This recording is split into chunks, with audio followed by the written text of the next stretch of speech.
what we'll do is we'll do the mindfulness practice. And what I'd like to do is, rather than go into a lot of the background, I've done that in a number of the previous sessions. You can go to find them on my YouTube channel, also a link to all of them on my website, on the drjoeparent.com website, under the free resources and videos. So you can see and get some more of the background of the mindfulness tradition. But what I wanted to do today was take us through some of the practices, the three basic practices of grounding, of close awareness, and environmental awareness.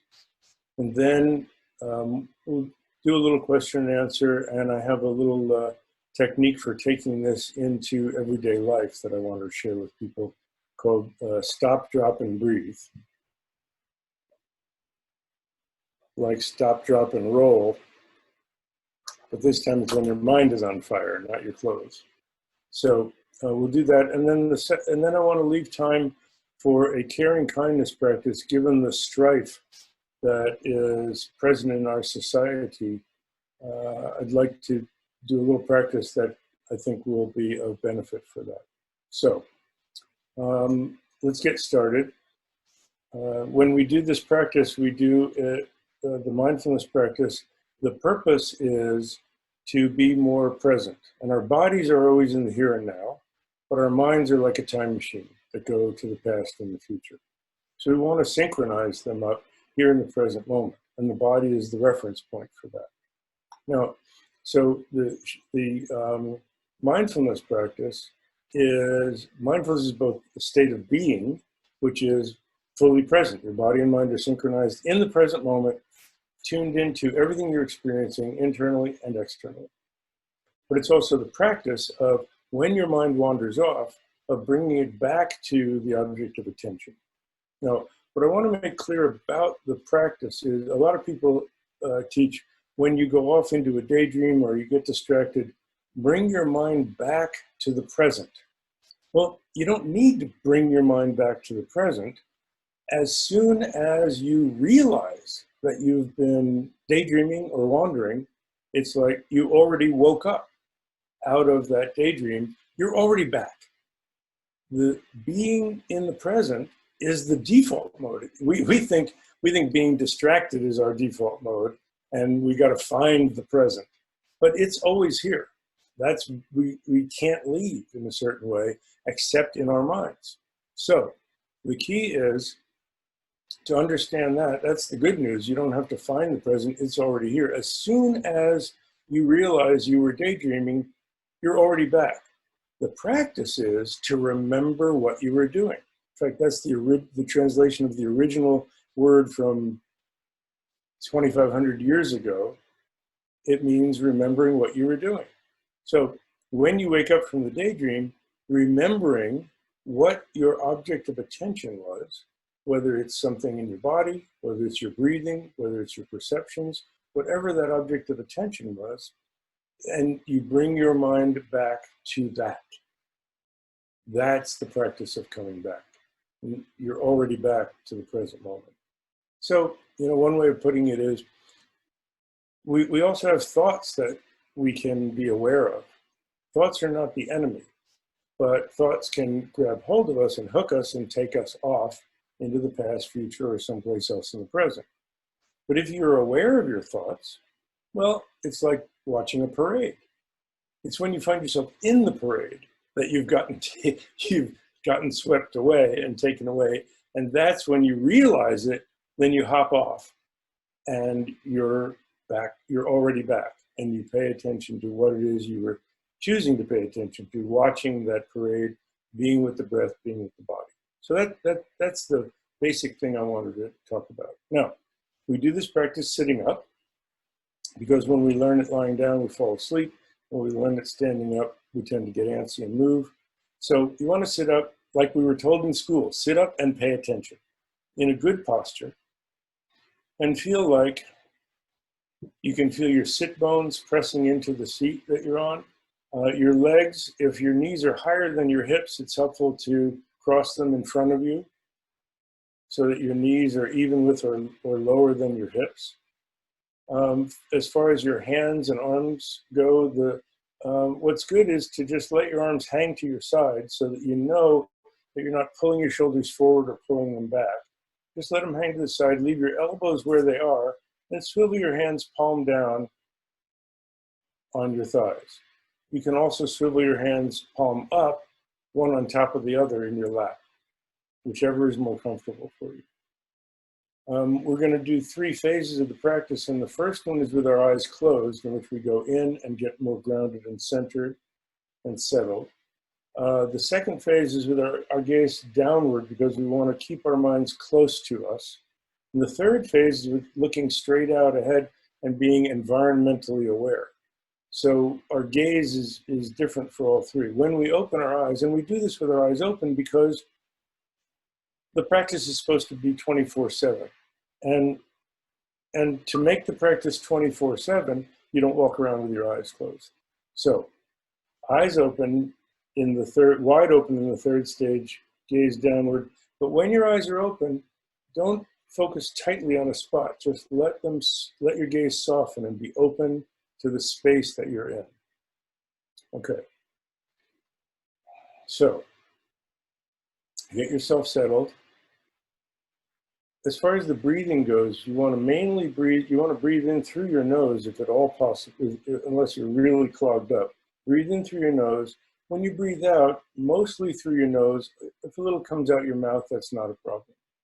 We want our jaws to be sort of relaxed, so the lips are lightly touching, and if you relax them and they slightly part, that's not a problem either. Okay?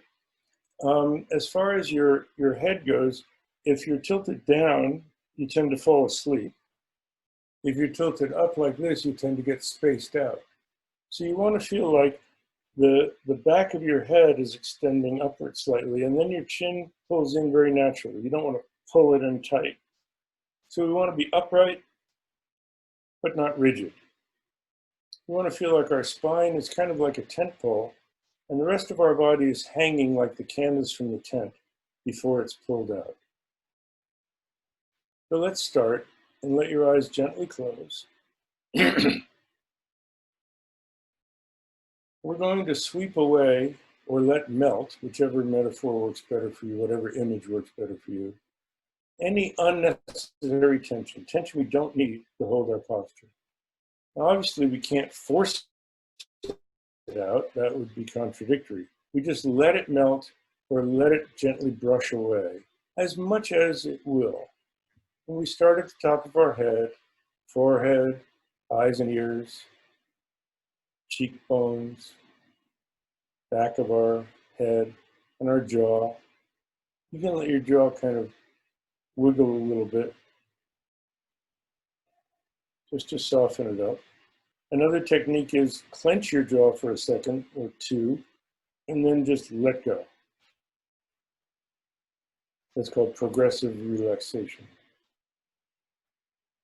Now your neck, aware of any tension in your neck, just let it soften.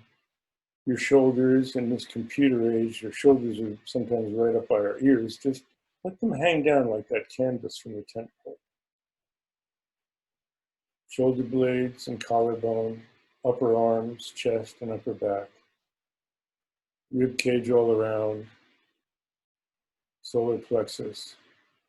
Lower back. Soften and relax without losing your posture. Your core and your deep belly. You'd be surprised how much tension is held there. So much so that we don't even realize it's just kind of constant. Again, without losing your posture, just let that soften. Let it melt. Hips, pelvis, thighs, forearms, and hands. Knees, calves, ankles, and feet.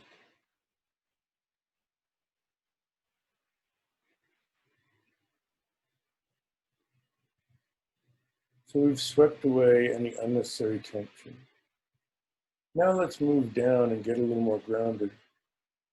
We think of our minds as being behind our forehead, right back up here. But that's because our eyes, ears, nose, and mouth, everything's happening up here. But your mind is where your awareness moves. So as if you're falling backward into a big easy chair, first let your mind fall back to the back of your skull. Right back to the back bottom of your skull, the top of your neck. And then, like a leaf gently floating to the bottom, settling to the bottom of a pond, let your awareness move down the back of your throat, back of your chest, behind your heart, down behind your solar plexus, down behind your navel, resting a couple of inches below your navel, just in front of your spine, deep in the core of your torso. You can feel your lower torso moving in and out as the breath goes in and out, gently moving like the gentle currents in the bottom of that pond. It's quiet down there. Let your mind rest down there deep in your core. And with each out breath, just feel like you're sinking down further into the chair. Really sink down through your seat. And now imagine you're sinking down so much that you're sinking down through the seat, through the floor, and your lower body is merging with the earth. You become part of the earth. That's as grounded as you can be.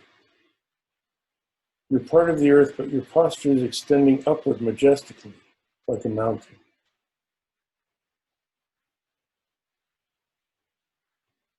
Now, take the attitude toward your breathing of being more of an observer than a director. Just notice your breathing, coming in and out, sometimes longer, sometimes shorter breaths, sometimes deeper, sometimes shallower, coming and going like the wind. And let your mind relax and be open to whatever you're going to experience. Like the sky that spans and overlooks everything on the earth without bias or judgment. Body like mountain, breath like the wind, mind like the sky.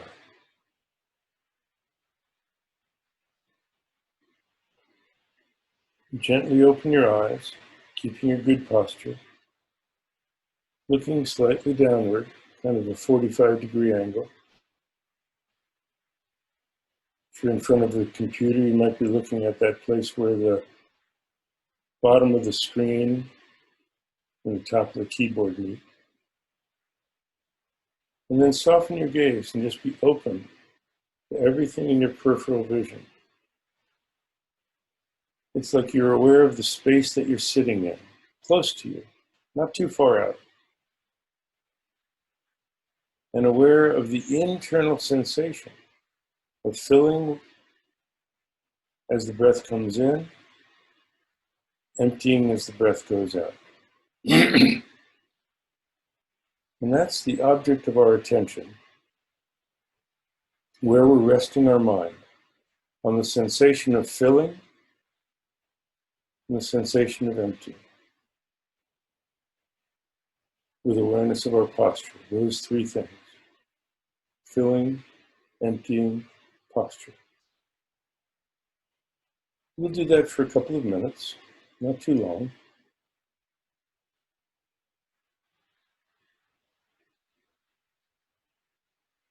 And if your mind wanders off into a daydream, smile, have a sense of humor about it. That's what the mind does. Wanders off into a daydream. When you realize it, you go, oh, daydreaming or wandering. And without judgment, with a little smile, say back to the breathing, which includes awareness of your posture.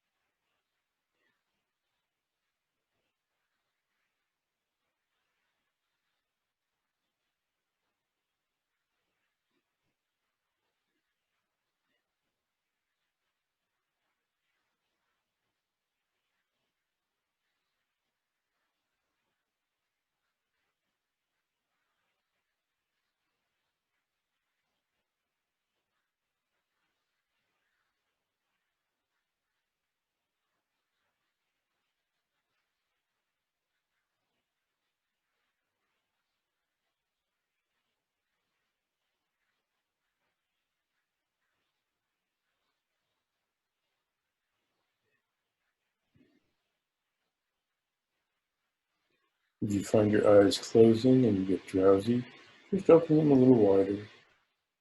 Raise your gaze a little bit. But still tune in more to the space that you're sitting in and awareness of the body. Feeling the filling, feeling the empty.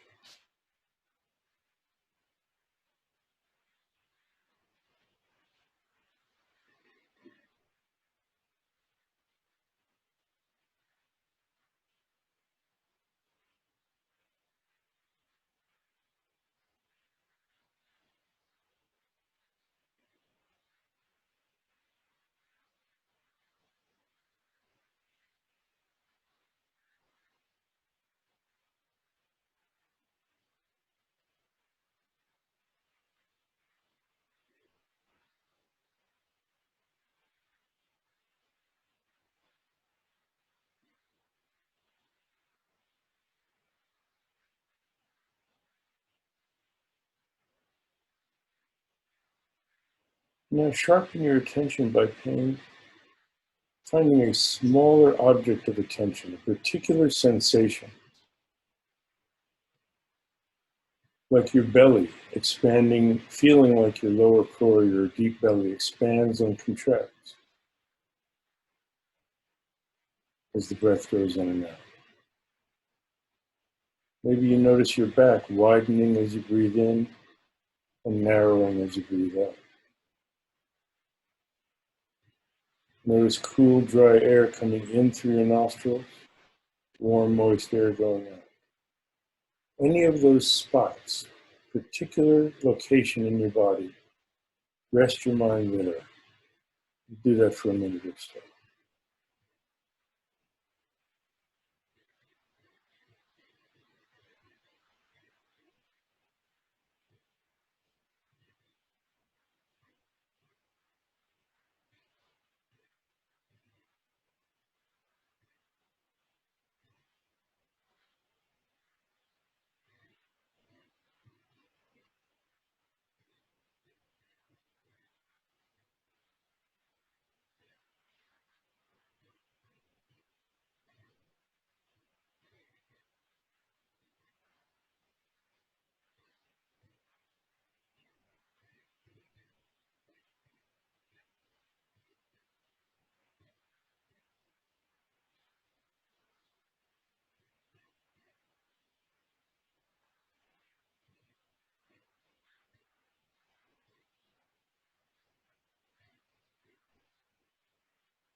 Again, if your mind wanders into a daydream, when you realize it, just smile, reinvigorate your posture, and return to awareness of the point on your body that you feel the breathing coming and going.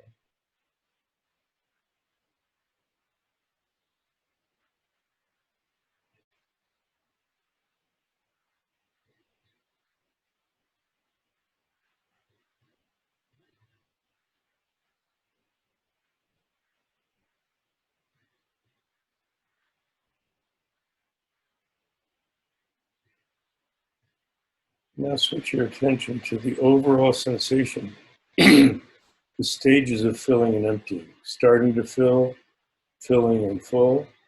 Just notice the flow, starting to empty, emptying, and empty. The flow of those three stages. Starting to fill, filling and full, a gap, and then starting to empty, emptying, and empty. Another gap, and starting to fill again. We'll do that for just about a minute.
Now you transition into environmental awareness. So raise your gaze, look out above your device, but soften your gaze, really open it up to your full peripheral vision. As far out to the left and right as you can see without moving your eyes, above and below without moving your eyes. Just notice colors, shapes, and shades of light and dark without additional commentary. Your awareness can move around your field of vision without you moving your eyes. Colors, shapes, shades of light and dark. And leaving your eyes open, shift to hearing. You can hear my voice through your device. You might hear other sounds in the room. I can hear the air conditioner,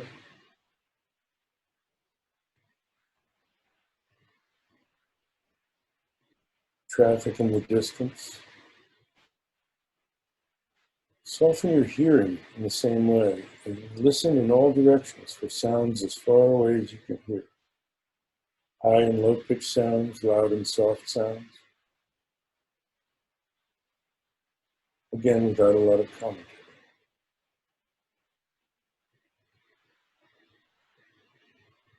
Now again, with your eyes open, looking straight ahead, tune into bodily sensations like we were. The air coming in and out of your nostrils, your body moving as you breathe, your weight pressing into your seat, the cloth or skin under your hands, the air on the skin of your face and hands.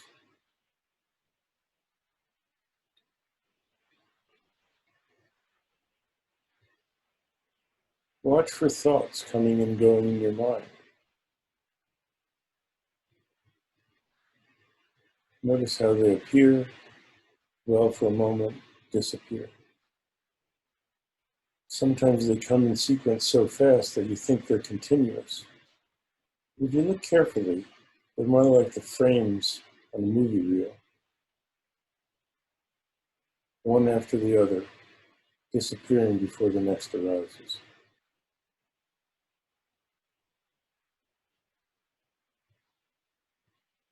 If there are smells in the room that you're sitting in, try to notice that.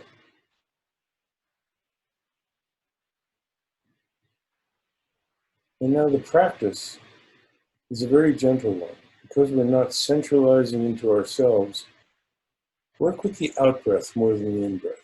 As you breathe out, and the air of your breath mixes with the space in the room, the air in the room, let your awareness mix with the environment, the space that you're sitting in, the environment of your perceptions. And that includes perceptions of your body, perceptions of your own thoughts, perceptions of what you see and hear. Breathe out and open to the space.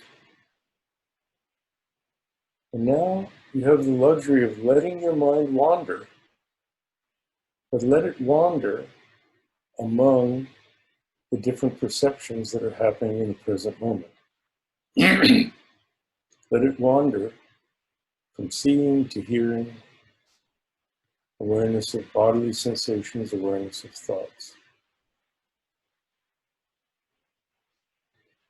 Wherever it rests, stay with that perception for a moment, as long as it does. And then if your mind moves to another, stay with that for a moment. We'll do this practice for a couple of minutes.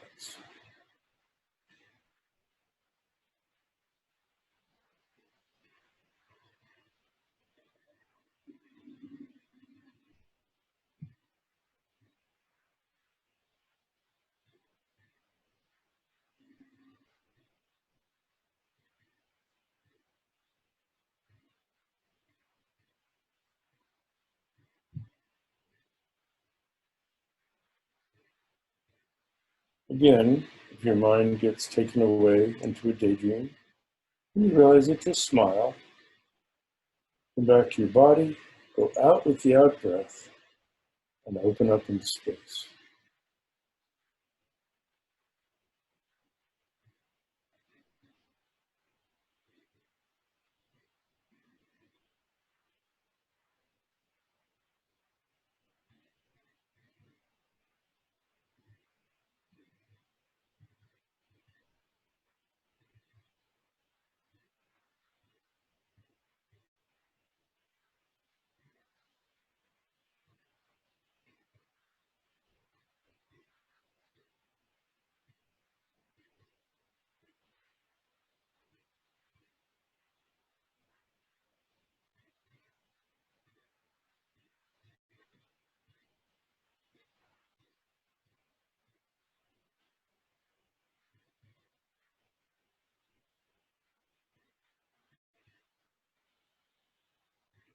Good. Okay. Well, thank you. If you have any questions, you can write them into the chat box. You can see it at the bottom of your screen. There should be a little icon, like a thought bubble of a chat box, and you can write those in. I think there's also, I don't know if there's a hand raising function, but it's best if you just type in the chat, and if you want, just say, I have a question. And you can type that in, and I'll unmute you. We can take the questions. While we're waiting for that, I'll do some questions that we had last time. One was, why do I get so sleepy when I do this meditation practice? And basically the answer is, the only time you don't have to do anything or think about anything is when you go to bed. So your system thinks, well, I don't have to do anything, I don't have to think anything, it must be bedtime, and you get sleepy. It's also, my teacher said, it was the contrast between the speed of what we usually do to stopping and simply being there. The contrast just is so shocking, you just go out. Okay, so we have a question from Lynn. How to come back from getting caught up in exterior noise. Well, that's so interesting, because in the last part of the practice, the environmental awareness, most of that session, that minute, I spent aware of noise. There was a siren of a car from a car or a fire truck going by. Then there was a plane going by, and then I heard the air conditioning.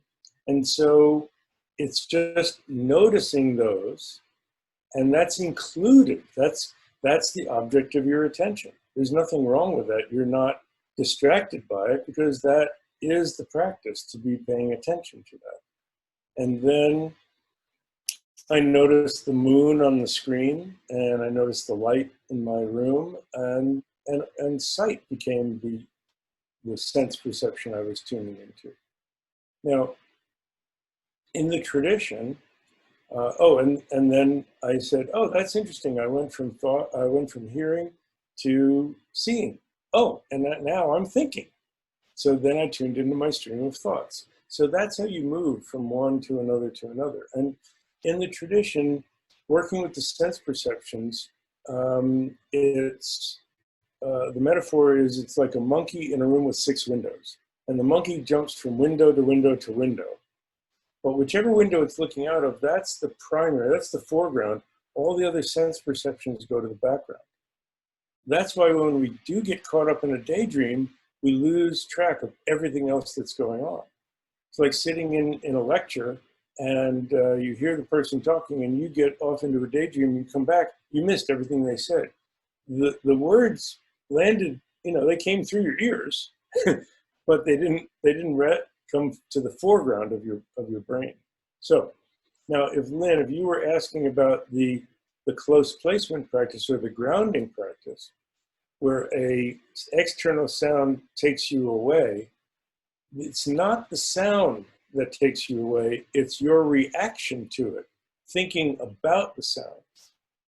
And so the sound captures your attention for that moment. But if you have an awareness that includes whatever is going to be arising in the present moment, then the sound just happens, comes and goes, but you don't lose track of the object of your attention. It's kind of like a peripheral object of attention. Now, when you hear the sound and you go, oh, that was distracting, I wish it wouldn't interfere with my meditation, and I wish I had more peace and quiet, then you're thinking about it. And then more is going on. I'm gonna unmute you here for a second. Oh no, I have to ask you to unmute. Okay, just not, oh yeah, let me unmute you for a second here.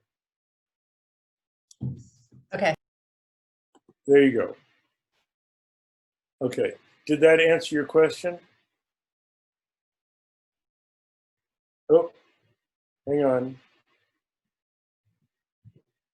I lost you there.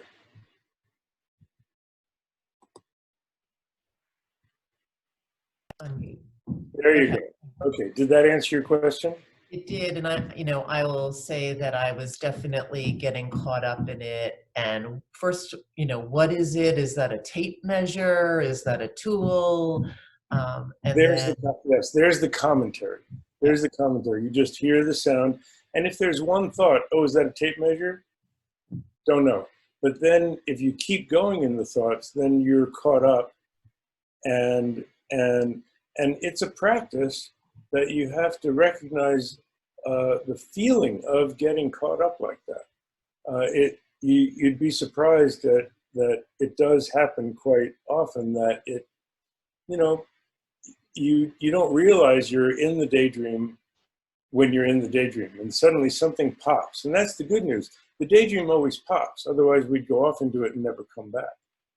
So the idea is that it can take you away, but smile and have a sense of humor about it.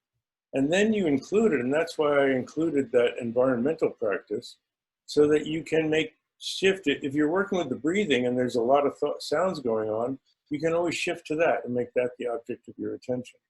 But it's hearing the sounds without getting captured by them. And here's the interesting thing. This is a little deeper dive. Okay? Where are you hearing the sound? If I heard the siren going by on the street, was I hearing it out on the street? No, I wasn't hearing it in my mind.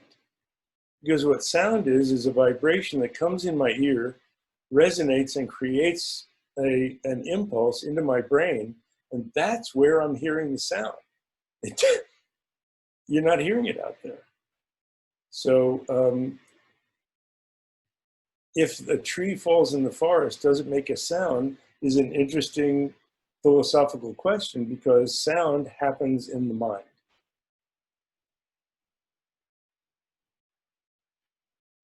Okay, so next question from Fred. I wake up in the middle of the night, have a difficult time to get back to sleep. Yes, here's a meditative technique to get back to sleep. Do the grounding practice I initiated the session with, and then let your weight sink down to that part of your body that's against the mattress, whichever side you're sleeping on, or you're better on your stomach or your side than on your back, I think. But I'm not sure about the stomach. Ideally, sleeping on your side is better for your breathing. But as you breathe out, make it audible. Make it a deep sigh, and the vibration helps you get to sleep. So you go, ah. And you'll be surprised, the amount of tension matches the pitch in your voice. When I've done that and I've been tense, my first one comes out as, ah. Whoa, that's pretty tense. And then it goes, ah, ah, ah. And then it comes out as aspiration, but not, no sound. And before long, you'll go to sleep. Now, the key is not to worry about going to sleep, and understand that when you're meditating like that, the brain waves that are happening are so similar to the sleep brain waves that it's essentially a half hour of that is like getting 20 minutes of sleep. So even if you're doing it for 3 hours, you're getting 2.5 hours of rest. That's very equivalent to sleep time. That's why in monasteries and when I was in retreat practice, we only got 5 hours of sleep, but we meditated almost all day. And so that was like getting an extra 3 or 4 hours. Okay, so thank you for your questions. I want to do the last 10 minutes of the session as a social practice. This is a traditional practice called sending and taking. That's the translation, sending and taking. And what you do is you imagine that there's a crystal, a beautiful clear crystal. It's made of light and it's in your heart center. And this crystal has transformative properties. Whatever you breathe in and gather into that crystal, you breathe in negative energies and the crystal transforms them into positive energy. Like hot, humid air coming into an air conditioner and cool, dry air coming out of it. So we start with ourselves. And you can do this with your eyes open or eyes closed, but take your good posture. Imagine that crystal in your heart center, any shape you want, but it's a clear crystal. And crystals can't be stained. So imagine that in that clear crystal of light, that it absorbs all the negative energy from your being. You gather any bad feelings you have about yourself or any unwanted emotions like anger or jealousy that you have, and breathe. As you breathe in, gather those into the crystal. As you breathe out, the crystal radiates out the opposite quality of equanimity, peace of mind, relief from unhappiness. Breathe in unhappiness and negative feelings.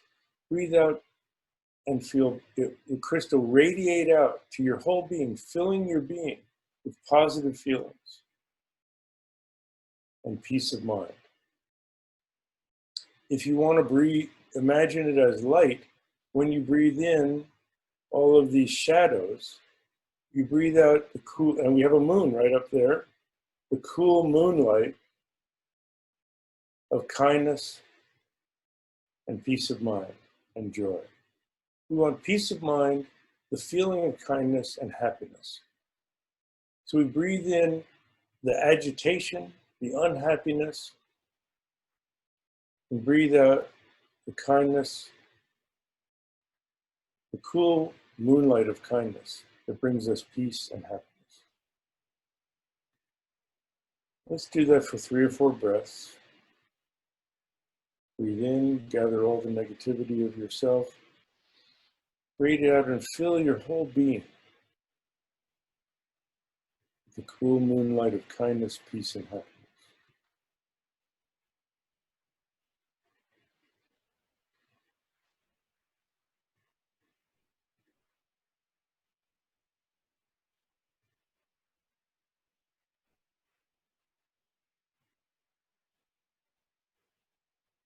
It's a rhythm that you get of gathering in the shadow of negativity, breathing out moonlight of peace and happiness and kindness.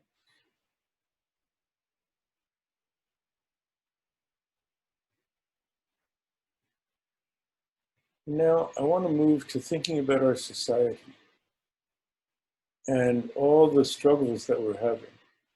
And they're all based on fear, on all sides. Fear, and you could say, well, a bullying policeman doesn't have fear. Yeah, they have the fear of their own insecurities that led them to be a bully.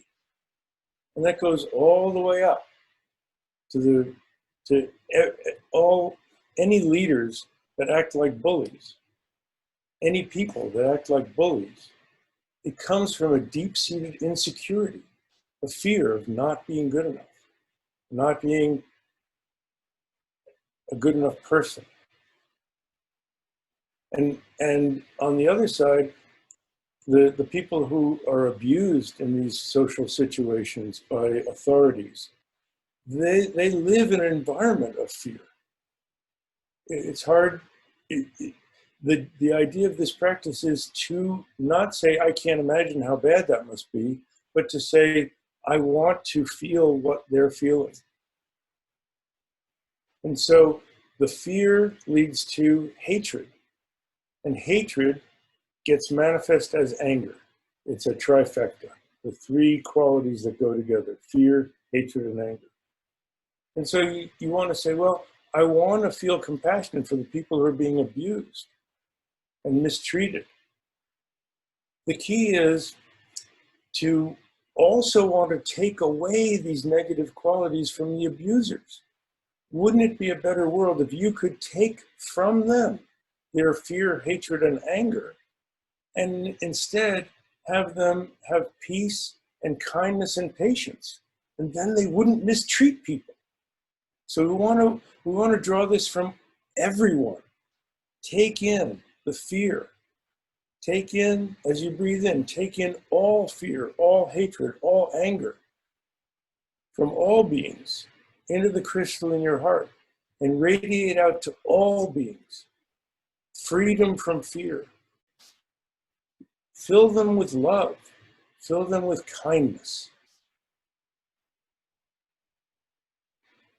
Breathe in and take the shadow of fear, hatred, and anger into that crystal in your heart from everyone in the world, and radiate out and fill all beings in the world with cool moonlight of peace,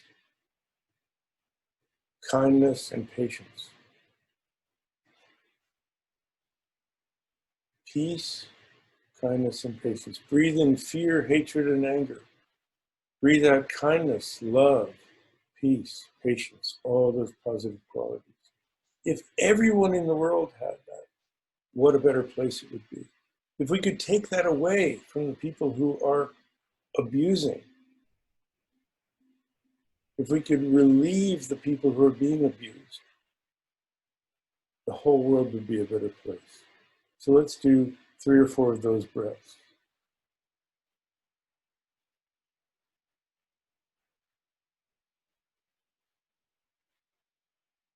Draw in from as much of the world, anything that comes to mind.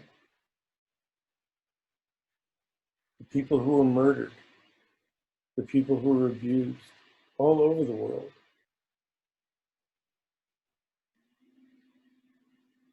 Take away the hatred and anger from the abusers so that they don't do it anymore. Draw it into your heart and radiate out that qualities, all those qualities transformed. They become light, kindness, peace, love, patience.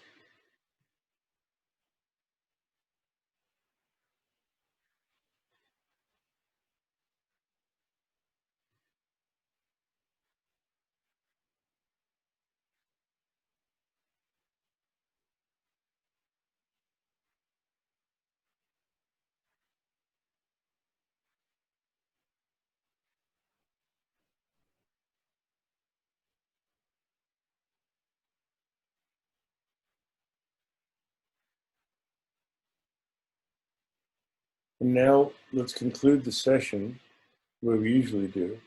And again, I'll stay around for a couple of extra minutes. If people have to go, that's fine.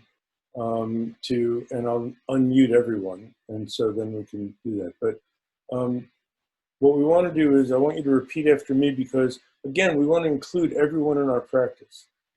So if we dedicate the benefit, we just made the world a better place by drawing in that negativity and radiating out positivity.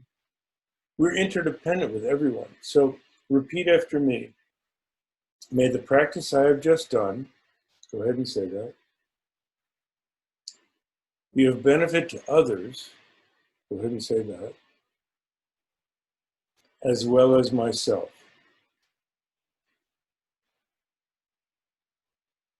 And now we've included everyone in our practice. So I'm going to unmute everybody, see if I can do that. Let's see. There we go. Everybody, you can unmute unmute yourself. If you have anything you want to say, just unmute yourself on your microphone and chime in. Hey, Joe, can you hear me? Hi, yes, Verena. Yeah, hi, Joe. Thank you for guiding us, helping us, reminding us. It's great. And all of this in the realm of golf, it's even better. I had a personal question.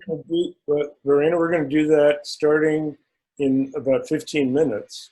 We're going to do another session particularly focused to golf. Yeah, great. Good. Just had a personal question to you, and you mentioned your retreat experiences. So in your daily life right now, how's your balance in terms of time spent between formal and informal? Oh, I'm so glad you asked that because I forgot. Meditation, because I like what you said. It's in principle, it's a 24/7 awareness thing. Thank you so much. Thank you so much. I forgot to do the stop, drop, and breathe. Okay, so the idea of making your life a continuous retreat, it's not retreat, but it's momentary, in moments. Whenever you get a signal, in Zen temples and Zen monasteries, traditionally, there was someone who rang the bell, the temple bell, at random times during the day. When you heard the bell, you stopped what you were doing, you dropped your awareness into your body, and then you breathe, sometimes for 2 or 3 breaths, sometimes for a little longer, and then resume your activities. But on that signal, everything stops. So you can use those signals throughout your life. I'm using it when I drive, when I'm out driving in my car. When I get to a red light, that's the signal. It's a stop sign, right? Stop.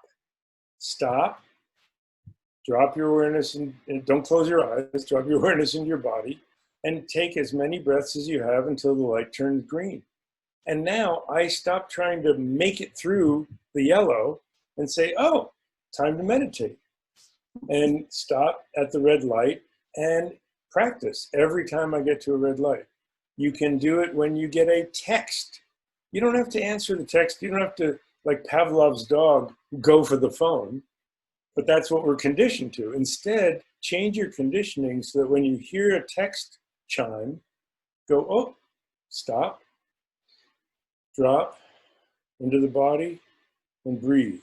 You can decide 1 breath, 2 breaths, 3 breaths. If you use 3 breaths, you can do all 3 practices. 1 breath for the grounding, 1 breath for awareness of your breathing, and 1 breath for environmental awareness, and then pick up the phone. Mm-hmm. You can do it when it rings, 1 breath when it rings. You can do it when the microwave goes off. You can do it when an email comes in. Any signal that you get, you can use as a signal to stop, drop, and breathe. So that's how I use it during the day. My main time of practice, though, is in the morning when I first get up.